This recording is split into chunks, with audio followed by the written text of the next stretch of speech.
Hello, lovely friend. I am Dr. Mary Barson. And I'm Dr. Lucy Burns. And this is the Real Health and Weight Loss Podcast.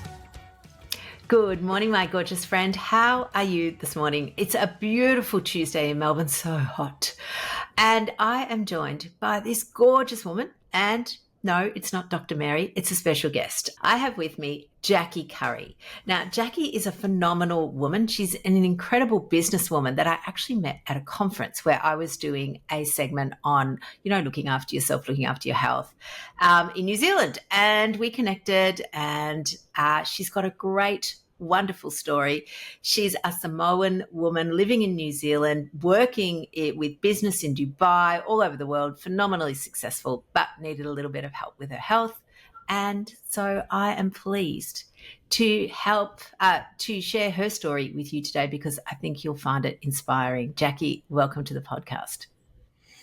Good morning, Talofa Lava, Dr. Lucy. Thank you for having me. I'm so excited to be here.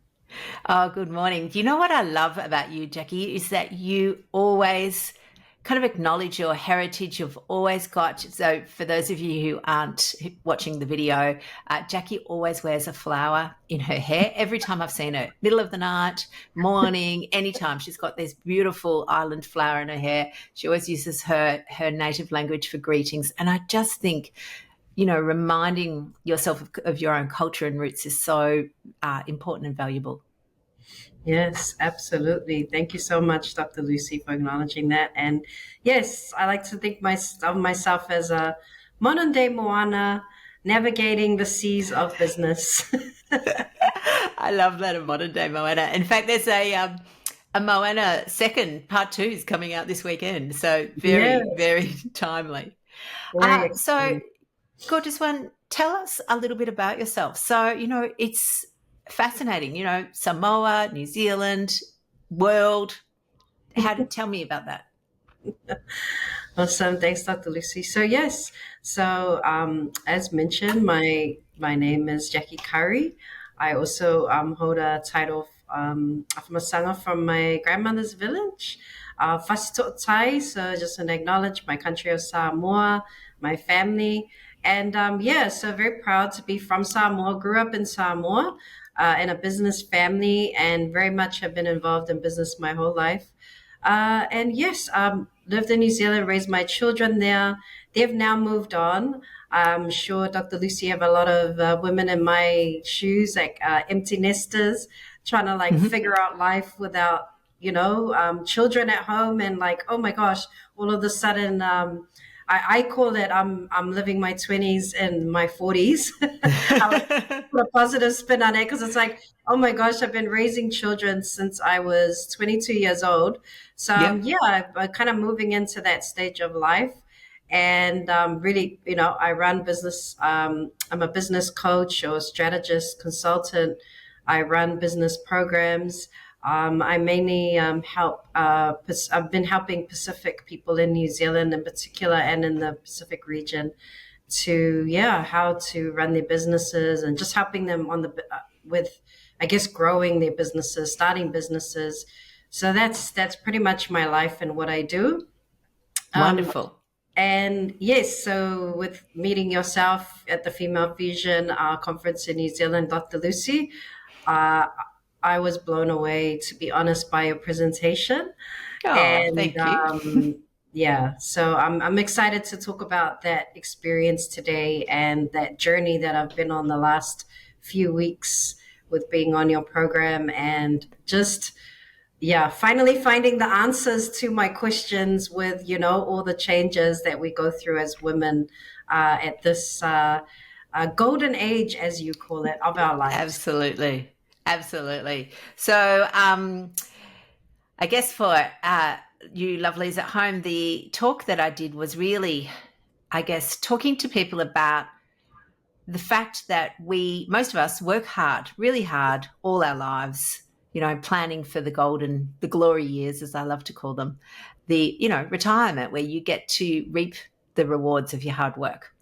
Except that we're finding in this day and age, many people get to that point and then they get sick. They're unwell, they've got chronic disease. Instead of spending their money gallivanting around the country. They're spending it on pills and potions and walking frames and operations and doctor's appointments and physio reviews and OT assessments and all of these things that really we can avoid if we just take a few simple steps. So I'd love to know, Jack, what resonated with you in that talk then? Yes, there was two parts. One was the woodshed example. I can't forget about the woodshed, the locked woodshed. That was a kind of defining moment when you explained, with everything going on with your hormones and, your body like holding on to that, storage of that fat, like nothing. And it just kind of hit me because through my life, I've always kind of been up and down with my weight and my health, focused on my health and then, falling off the bandwagon. But I've always been able to get back on it in my 20s and 30s. I was really good at the good old challenges, dropping weight through just going to the gym and, controlling my eating. And then boom, next minute. Yes, we call that dieting. Yes. Yes, we call that dieting. The whole, I'll do it, I'll be good for a bit. Yes. And then not so good. Yeah. So I was on and off that bandwagon. And then all of a sudden I turned 39 and I was, doing what I was in quite a, exercising, eating well and all that. And then all of a sudden I just started to unexplainably put on weight. And I always remember it was like 89, 90, and then it just kept going up. All of a sudden, for the first time in my life, including when I carried my children, I hit 100 kgs. And I'm like saying that out loud. I've never said that publicly. And it was just like, oh my gosh. And I just felt like it was a spiral that was happening. I had no idea why I was feeling so bad. And then I tried all sorts of crash diets and pills and everything because I didn't understand what was going on. And there wasn't a lot of information out there. Like I've always been someone, if you show me how to do it, I can do it, in terms of, weight loss and my health, general health as well. And so, yes, I spent pretty much from 39 to 44. I'm now 44 years old. I've just been like researching and trying to find an answer and a way to get on top of my health and, and control my weight gain. And, it was just such a huge change in my body type as well. Like everything, clothes just didn't fit anymore. And I just felt like almost like I'd lost something because it was like only a year before when I looked at photos and I could like wear this dress and, and I've always been someone that I love fashion. I love dressing up and so it really affected me that period of time. So when you came up with the woodshed example, I felt like jumping up for joy, like, oh my gosh, Dr. Lucy's finally given me the answer to this like question or this information I've been searching for on why my body has just been retaining this weight. And I just want to say as well that, in the last 18 months, I've been very active at the gym and I've done 3 challenges at my gym. And literally like by the end of an 8-week challenge, maybe I lost 1 kg and put so much work in. And I'm sure so many women can resonate with this. You put so much work in and then all your the guys at the gym and your other lady friends that are maybe a little bit younger than you or not going through what you're going through, everyone's talking about, oh yeah, I dropped, this amount of body fat and weight. And then, I put in so much work and haven't dropped the weight. Maybe my body changed a little bit, but that scale, just didn't want to move. So the woodshed, that was really like a light bulb moment for me. Yeah. And I think the thing that people don't appreciate in general, and this can be often gym trainers in particular, is insulin resistance. And that's the woodshed analogy explains insulin resistance. So again, for those of you who are thinking, what is she talking about with the woodshed? The woodshed is this concept that when you're fasting or when your blood insulin levels are high, your fat stores are locked away like they're in a woodshed with a big fat padlock on them, or 10 big fat padlocks, depending on how insulin resistant you are. And the thing is that level of insulin resistance varies between people. So you can have two women eating exactly the same food, doing exactly the same training, and one will lose weight easily and one won't. And the one that doesn't, it's all about the insulin. So the thing that is very tricky is that we know Pacific Island people are much more prone to insulin resistance, as are Indigenous New Zealand Maori people, Australian Indigenous people, Torres Strait Islander people, and it's really the root cause of the chronic disease that is really inflicting these people and giving them not just, a little bit of extra, roll around your middle, but severe illnesses, that are really robbing their lives. Absolutely. Dr. Lucy, that's what really hit me the most as well was when you didn't, it wasn't just about weight loss. You talked about how by not doing something about it and the insulin resistance, first of all, and understanding, I was like, oh my gosh, that's what's going on with my body.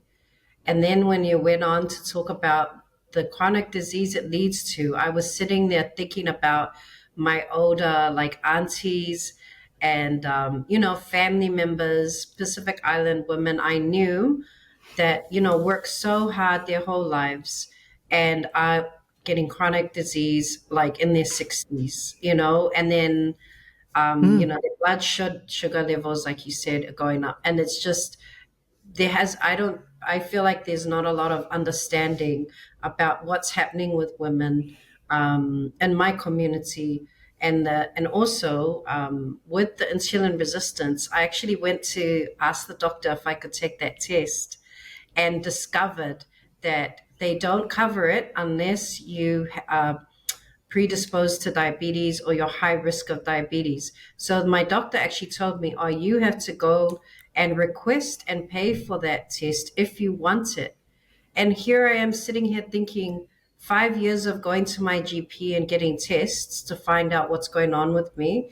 And now through learning about insulin resistance, now I know why we're not getting tested, because like I said, like that's what my doctor told me. So I did go and inquire with the lab about it.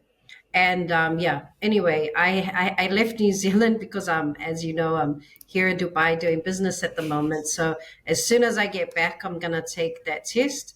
The only thing is I've already started on your program. I would have loved to have known where I was at in the beginning, but these are the things, for any of our Pacific Island women listening or our women in general, is just know that this test to find out if you're insulin resistant in New Zealand anyway is not often requested by our doctors, and we actually have to go and get it and pay for it ourselves with our local lab testing. So that really blew my mind, because how many women are going through this and don't get the tests to actually know what is going on in your body. Yeah, absolutely. And look, we occasionally, some of our people will encounter resistance to the testing by their doctors as well. And I think some of that is, a lot of people, including medical professionals, health professionals, don't always understand insulin resistance and what we call hyperinsulinemia, which is just a fancy way to say high blood insulin levels. And they don't necessarily know what they can do about it. And so quite often they think, well, there's no point testing because what can we do about it? Yet we see phenomenal reversing of insulin resistance when people change their lifestyle. Now, I always say to people, it's not a a kind of a cure, because a cure implies that you do a treatment and then it will never come back. I always say to people, it's the way that you can manage it easily with lifestyle, but you have to keep doing the lifestyle. Yes, that's the challenging part. That it is, but that's the thing, that's what people learn, how to maintain this lifestyle, not just for a week or 4 weeks or a 12-week challenge, but long term. And the thing we always say, which you will have heard us say now many times, is it doesn't have to be perfect. It just has to be consistent. Yes.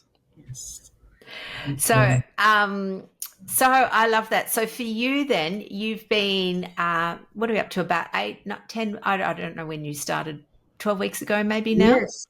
Yeah, it would be around 10 weeks that I've been that I've totally changed my eating. I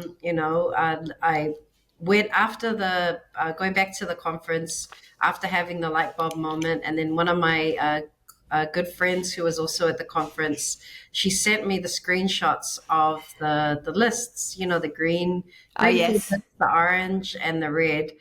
And I read them, and because I'd already had this aha moment, I signed up to your program because I was like, yes, I'm going to do this. And then I just drastically, I remember clearly it was on a Friday.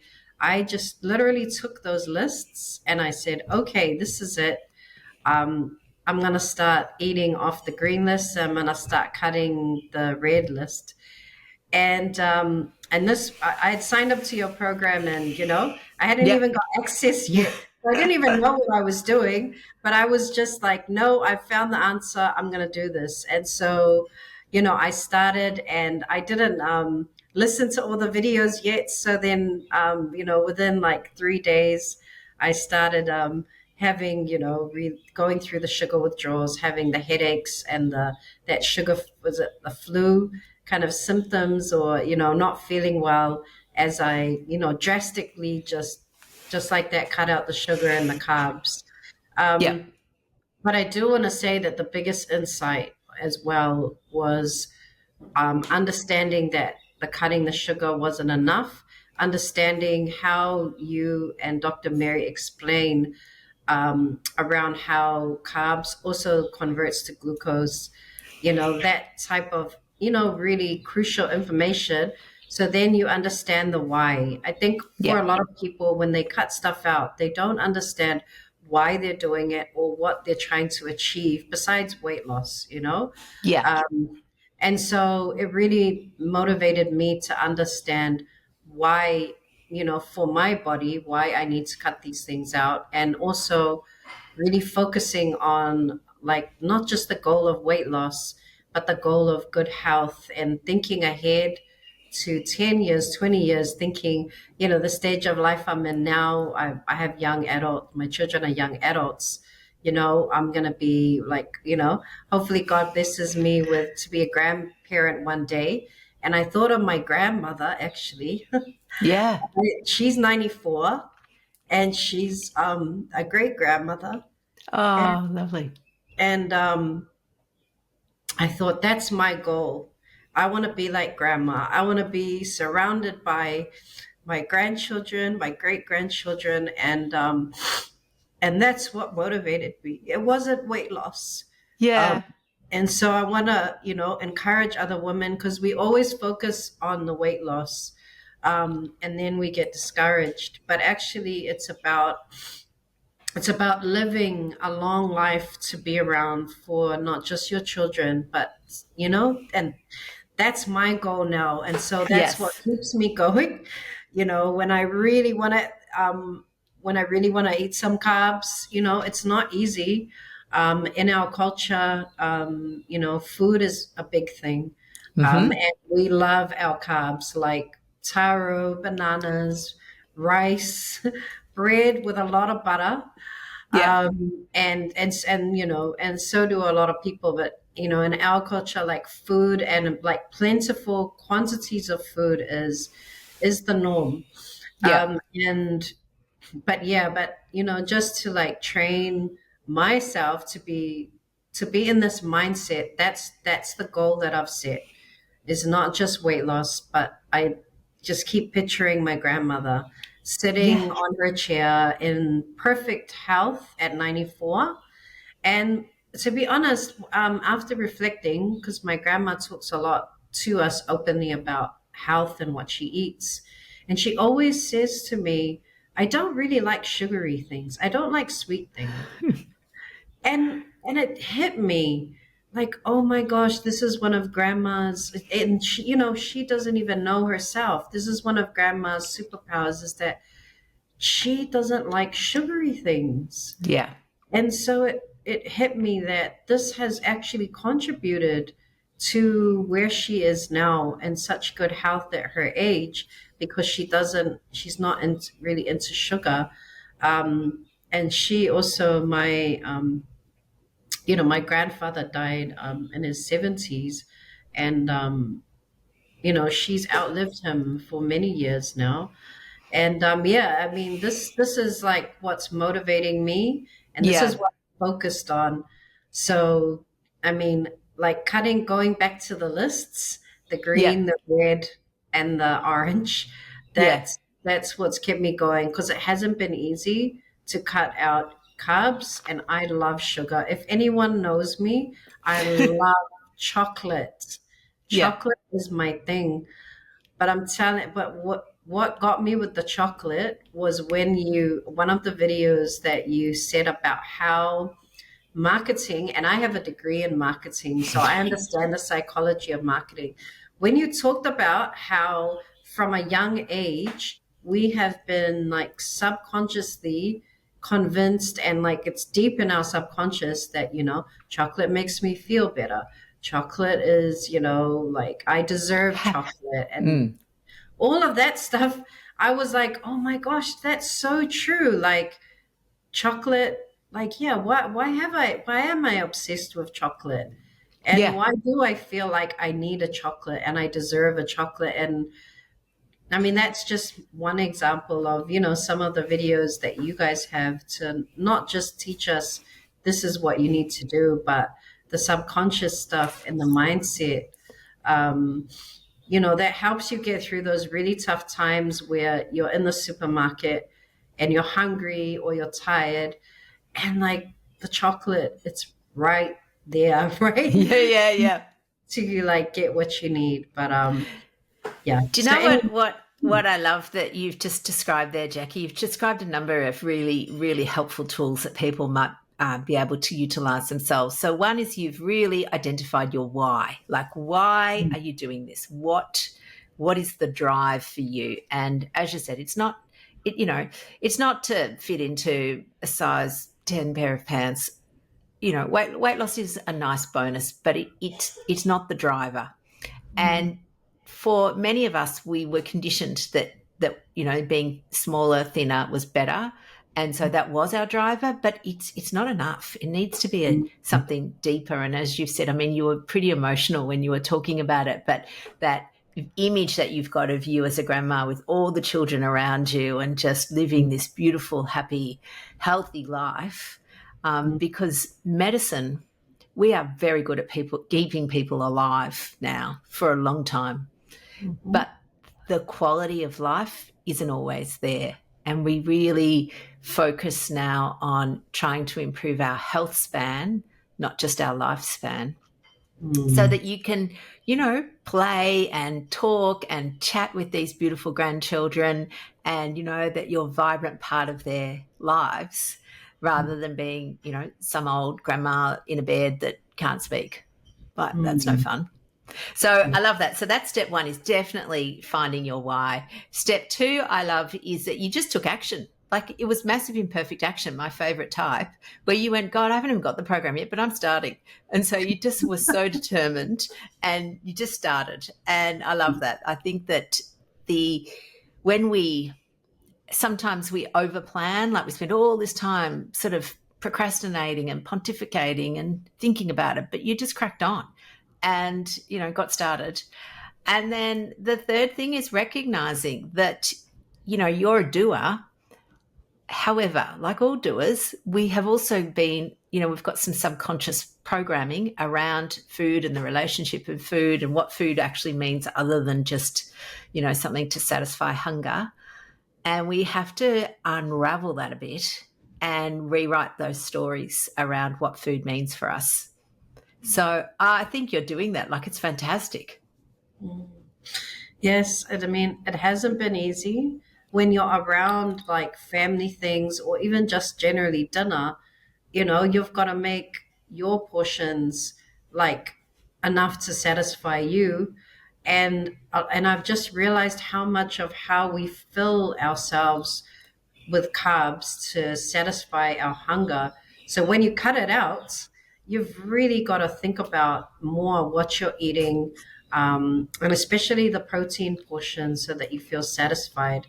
Yeah, I think it is tricky because a couple of things. So commercially, carbs are cheap. Yeah, Chips are cheap, rice is cheap. That's yeah, why companies, restaurants, fast food outlets want you to have that, because it makes it look like you've got a lot, yeah. because and they're cheap. Whereas protein is much more expensive. Mm. So you're absolutely right there. They will try and fill your plate up with the cheap filler. But again, I think this is where you can think about mindset management around this. So a couple of things happen. Over time, particularly once your woodshed opens, your hunger decreases and the amount of food that you actually need is less, because you've got access to your own stored fat. So you can just burn that. And I have this lovely vision that I will do sometimes using the woodshed analogy, which is, sometimes you go, oh, I'm a bit hungry. And then you go, I'll just do this X, Y, and Z thing. And then I'll go and get something to eat. And by the time you've done what you were going to do, you're sort of not hungry anymore. And so in my mind, I've got this beautiful vision of my body has just gone, oh, we need some fuel. Why don't we just get a log and put it on the fire and we'll burn that? And suddenly you're not hungry again. So the hunger does settle. There are some extra tricks that we can do, which is a little bit harder when we're out, perhaps, but certainly at home, which is the small bowl concept, which is this tricky thing. So as humans, we've also been conditioned to eat everything on your plate. It's rude not to eat everything on your plate. It's wasteful not to eat everything. You shouldn't throw everything out. There's people starving around the world, yada, yada. So we will usually eat everything on the plate, whether we're hungry or not. And often when we're not even hungry anymore, but we still put it in. So one of my tips is to say to people, well, get a small bowl. And the deal is, if you're still hungry when you've finished, well, then you can go and get another small bowl. Half the time you won't want to do that because you're actually not hungry enough. You can't be bothered to get up off the table and go and get it. The other thing, again, if you're out, you can go and get a second serving if you've got time. And just recognize that the satisfaction comes. So one of our three P's, persistence, patience, and perseverance. They're the three. So, just being patient, being persistent, and just persevering, and you find it all works out beautifully. Yes. I've definitely found what you're saying, with just waiting, giving it a moment, when you have had a small portion, like you feel so hungry, but it's amazing. I've cut so much down on my portions. I'm not starving all the time. I can, when I first started on the program, I know you also promote the benefits of fasting. I actually find that now I am totally okay, to even but not even intentionally fasting. I'm totally okay to have my first meal at 12 o'clock. So my morning coffee is more than enough. And, I'll have my first meal in like a nice breakfast of, eggs, like a nice hot breakfast. And it's like kind of like a brunch kind of breakfast. And then, after that, I can keep going until I don't need the snacks anymore. No. Yeah. And if anything, maybe like just a few nuts. But other than that, like I don't need like the hardcore snacks, like how in some diets Yeah. you 6 times a day. And then for dinner, like if I've had a good, um, you know, protein filled lunch, I find that dinner, I can just really eat something quite small and be satisfied. And, just a small little bit of meat and some salad or veggies. But definitely like not like a big plate of food. And it's just amazing how after like I think that first week, that's the hard week, but Yeah. quite quickly your body adjusts, say, like within the second or third week. It's just amazing. And it's amazing how far you can push without eating. Because with traveling, one of Mm. the one of the challenges of traveling, right, is you're so busy, you're out of your own kitchen and you're on the go a lot. And it's amazing how far I can push myself now to not eat. Like I can easily not eat and just like snack on nuts until 4 p.m., even Mm. 5 sometimes. Yeah. And then just look forward. And in those times, I'm like, okay, now I'm going to have a really nice dinner. Yeah, absolutely. And I love the concept of being a tiny bit hungry. Like it feels really good to eat when you're properly hungry. We Mm, quite often, because lots of us snack all day, you never really get properly hungry again, and you just sort of eat dinner and it's like whereas if you're a little bit hungry, like again, not so starving that you want to eat your arm, but a little bit hungry, food tastes so good when you're a yes. little bit hungry. Yeah. No, Oh, that's so I love this. So, Jackie, I am so happy that you've had your epiphany, that the penny sort of dropped, that you can see the future, future Jackie in 20, 40 years, surrounded by grandchildren, great grandchildren. You're going to be the matriarch of your family, and a beautiful example to them of health and happiness. What would you say to other people that are thinking if, that they might need to make some changes? What would you say to them? I think the first thing is to learn first, is to get the knowledge, because not like knowledge is power. It's cliche, Mm. but it is when you actually understand what's going on in your body. And the thing is, as well, is there's a lot of stuff out there on social media that's targeting, us when it comes to losing weight, and it can feel so tempting to try this, try that. But what I love like about learning from you and Dr. Mary is that you guys are medical doctors. Like I can trust you guys, and you've given me information that really makes sense. And once I have that information, then now I can do something with it. So I Yeah. think the first step is to find out what's actually going on in your body. And like you've mentioned, two women side by side at a gym, might be going through different things. So for me, when you going back to the conference, when you spoke about the symptoms of insulin resistance, straight away I recognized them. You Yeah. know, yeah, if I remember correctly, you mentioned getting skin tags on your Yeah. neck, the famous muffin tummy, and there was a Yeah. couple of other things you mentioned. So Yeah, there was some pigmentation. People can get extra pigmentation under their arms or around their neck or in their groin.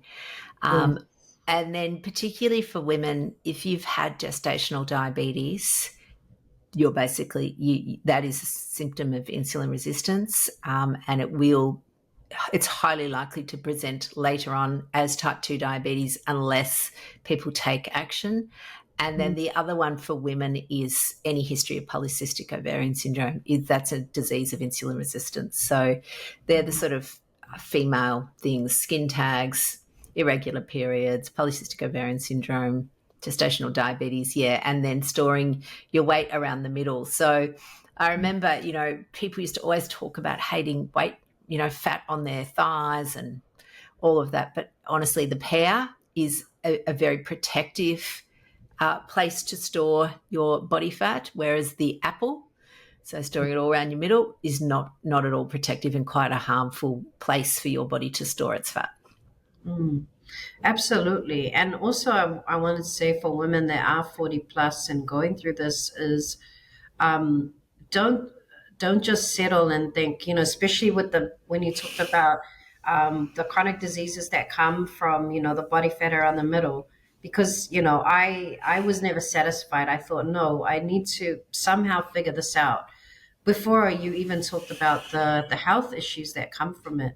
So also not settling, like I find with women in our island community, because we are known to be bigger, is that Yeah. sometimes you can get comfortable and just say, oh, I'm getting older, like I'm just gonna accept, like I've just put on weight and I'm just gonna accept it. Like that's another thing for me is like don't accept it. Like you can take Mm. control of your health and think about, like I said before, like think about the longevity of, you want to survive for like 20, 30, 40 more years. You don't have to like kind of settle for, oh, this is just what happens to us as Pacific Island women.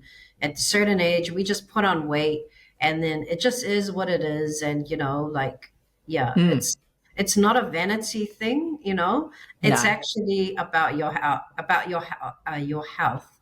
And so, knowledge, not settling, for whatever the status quo is, and then finding out, doing the tests or whatever you need to do, talking to your doctor and also pushing your doctors as well. Like we have a high trust of doctors as Pacific Island people. Yeah. And sometimes whatever your local GP says, you just like go, okay, well, my doctor says it, they must know everything. And it's funny because I mentioned to you, Dr. Lucy, my daughter's actually studying at med Yeah. school at the moment. And, we've had a lot of conversations and she's like, you know what, mommy, like we don't, what I'm learning is that doctors don't know everything.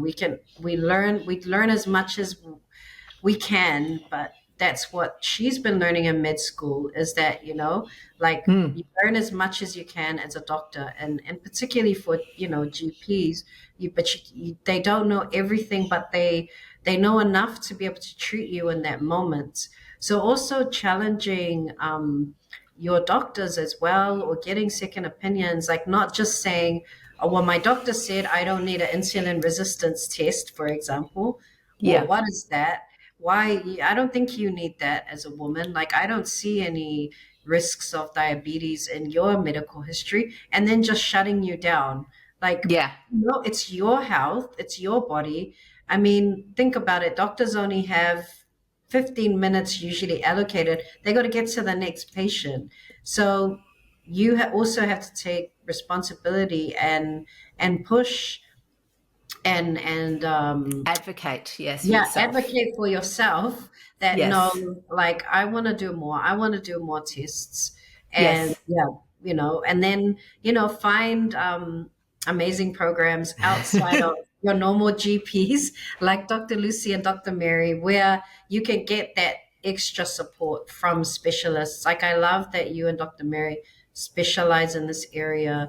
You specialize in metabolic health and you specialize in health for women. So finding like specialists or doctors that actually specialize in women's health as well, to me is important because even just because a doctor is a woman as well doesn't mean she's a specialist in women's health. This is, Yeah, all the things that absolutely. I'm And learning.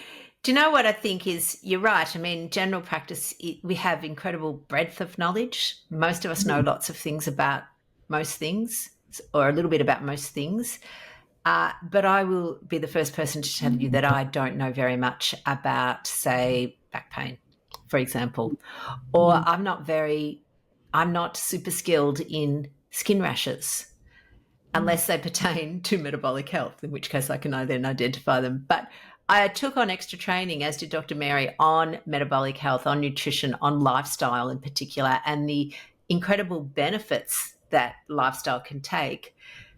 But then it's about being able to impart that knowledge. So being able to then motivate and help somebody move, particularly if they're stuck. So I don't mean physically move, I mean sort of move into that next level of being motivated and committed to their health changes, so that, as you said, people don't just settle and think, oh, this is my lot in life. Because if you do that, the path to chronic disease is not pleasant. Yes. And then I've seen some of my, like I said, older women in my family, when they get there, then again, it's just like, oh, well, I have diabetes, or, oh, well, I have heart disease, or some I have to remove my pancreas. There's all these things that I'm seeing women in like their 70s, for example, like, and then it's just, again, like a settling, like, oh, well, this is just what I have. I just have to have this operation. I just have to take 10 pills a day because that's just how it is. Yeah. And yeah, I guess, but like I'm realizing through what I'm learning from you and Dr. Mary is you can take control and you can start working on it now, so that come 60s, 70s, like you've prepared your body for that time, so that you're hopefully going to have to go through those things. And but I think the final advice is like what you said before, is like having a long-term goal beyond just losing the weight. Yes. And thinking about, I think, like I shared, my presentation at Female Fusion was about the significant women in my life, my, older grandmothers and aunties and influential women. So it's like, I feel like for Pacific women that are listening, that will inspire you. It's like, don't just focus on yourself. Think about, the older women that inspire you, or that, you love and adore in your life, and think about, wouldn't you want them to have the best health? Yes. Just like your children and future grandchildren would want you to be because if you're in the best health, you can then be like the best, mother, grandmother, great grandmother. And again, the longevity, because the pain of, for anyone, of losing a significant mother, grandmother, great grandmother, it's, they have such impact. Going back to the Moana movie, that scene with the grandmother that comes back and inspires Moana to keep going. Yes. That's what our matriarchs of our families do, right? Yep. But isn't it so much better to be able to inspire in real life and not from the grave? Yes. And it's harsh to say that, but this is what I've realized. So, I'm blessed. My grandmother, who's my children's great grandmother, she took care of her health without even knowing all this information that you've shared in your program. But, she comes from a generation that wasn't influenced so much as we are with all the food choices, and spent most of her life in Samoa as well, where there's much better food. But that's again the long term, thinking about, don't you want to be like your inspirational grandmother? Absolutely. And live to not just be an inspiration from the grave, but be an inspiration yes, in real alive life. and well, and not in and out of hospital, just living your best life all the way up to your 90s. I love that. Jackie, this has been wonderful. I think that you are amazing. You're an amazing role model, both, as a working woman, a mother, and now, health guru who's going to inspire. I often think we can lead by actions, which is exactly what you're doing. So thank you so much for sharing your story on our podcast. I really appreciate it. No worries, Dr. Lucy. Thank you so much. I really appreciate what you do. Keep doing what you do, because it blesses women like myself and so many others. So thank you for what you and Dr. Mary have committed to, in your business. Yeah, and thank in you. Your, I guess, what your life purpose. So thank you. Absolutely. You are welcome. All right, gorgeous listeners, that's enough from us this week. I will be back next week with another episode of the Real Health and Weight Loss Podcast. I'll talk to you then. Bye for now. The information shared on the Real Health and Weight Loss Podcast, including show notes and links, provides general information only. It is not a substitute, nor is it intended to provide individualized medical advice, diagnosis, or treatment, nor can it be construed as such. Please consult your doctor for any medical concerns.